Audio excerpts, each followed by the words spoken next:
4 years ago, my whole life changed. It was a winter day, February, and I was on my bike driving to work, and I had to pull over after a few minutes because someone was calling me. And it was my sister, and she said she had some news. She said my father had cancer. And I was shocked and devastated because we all know what that means. For all these years, I was fearing of this moment. I had this fear. And that moment came. And the doctor said there's nothing could be done. A year later, I started meditating every single day. I read the book Getting Things Done and then accordingly set my vision. It was a very, very strong vision. I still have and write it down every single day. And I started to work with my coach, the first but not the last one. The ship of my life basically turned around like a lot. So do you also have these moments when something like that happens and then your whole life changes? I know I have a few of them. And then what really happened actually is that there was a surgery and my father was completely fine afterwards. All the cancer was gone. And we were so happy and glad. And at the time, I'm not sure if I really appreciated this. But I did spend for a while, every month, a week with him, living in different countries. So I think I did what I could. And fast forward to last summer, when I again received some news. And the cancer came back, and now this time it was the liver. And the doctor said nothing could be done. He is too old. He's already 84 years old. We cannot do anything. And again, we were shocked and devastated, and this time really, really hopeless. So I visited him in September, and basically he was staying in the bed almost the whole day. He was very weak at 84 years old. And we could talk a little bit, not too much. But at one point I said to him, I love you.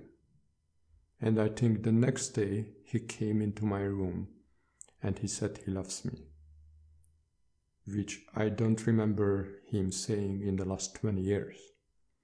And he also said, I'm not giving up. I'm not giving up. So I had this nice warm feeling of this, really feeling this connection between us and really seeing the hope in his eyes. And then he passed away on the 1st of December. So my whole life changed again. A few days later was the perfect time for me to sign up for a week-long retreat. And the theme was to reexamine the question of life and death. And I would like to introduce you to one of my best friends. He's called Buddy. I call him Buddy. And I love him very much. He's a good friend. He is a very good listener. He never argues. We can have fun together. We can mountain bike outside. And why I like this call is because it reminds me of death. And I think that's a good thing, because sometimes we might think that we live forever or we have a lot of time. But time waits for no one. So let's move on. Let's talk about the retreat. So you go there, 8 of us were there with the monk, and then you just wake up at 3:40 every single day. And then it depends what you do. Maybe you go out and walk in the snow for 8 or 9 hours. Actually, hike is the correct term here, because you hike up and down and the snow is like this huge, and there were points when you go up like this and you have to use 2 wooden sticks, otherwise you just slide back. And we were sliding back a couple of times, but then you try again, and then you reach the mountaintop and you stand there, and there's this such a good feeling after 5-6 hours of fighting and stepping and doing it. then you reach the top. So that's a great feeling. So we did hiking 2 times, and then on the other days we were building these beautiful wooden gates. Literally building and making the concrete and making this huge stuff and drilling and putting it together. So of course we were meditating as well, 24 hours a day. And that's the key takeaway here. Whatever we did, it was meditation. It can be work, it can be eating, it can be talking with each other. It can be going out and hiking the whole day, or it can be while sitting in a meditation pose. It's not important what you do, it's important how you do it. If you do it in a way that you are completely present in that moment, 100% present, then that's such a great feeling. Then it's worth to do it. Then you meditate, then you feel good. If you watch something and then eat meanwhile, then you are not really there. Because part of your mind is eating, part is watching something, maybe other part is going out. And maybe that's the most important thing for me in this whole retreat, to be able to appreciate life, to be able to focus better and be in the present moment. I no longer have these stressy ideas and thoughts.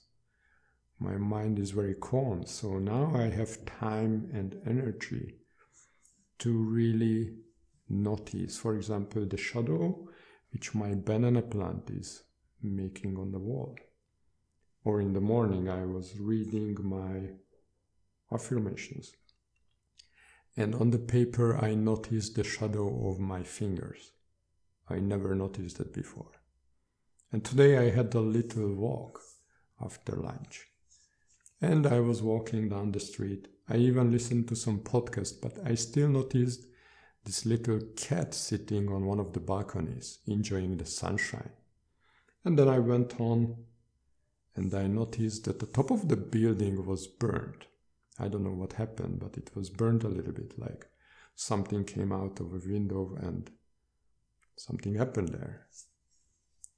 So I noticed this interesting moment, and I can be so much better present. And I have a lot more energy. As you can see, in the last 10 days, I'm always waking up at 3:40. And just to show you how many things I'm doing, this is my plan from yesterday. And as you can see, it's quite long and detailed.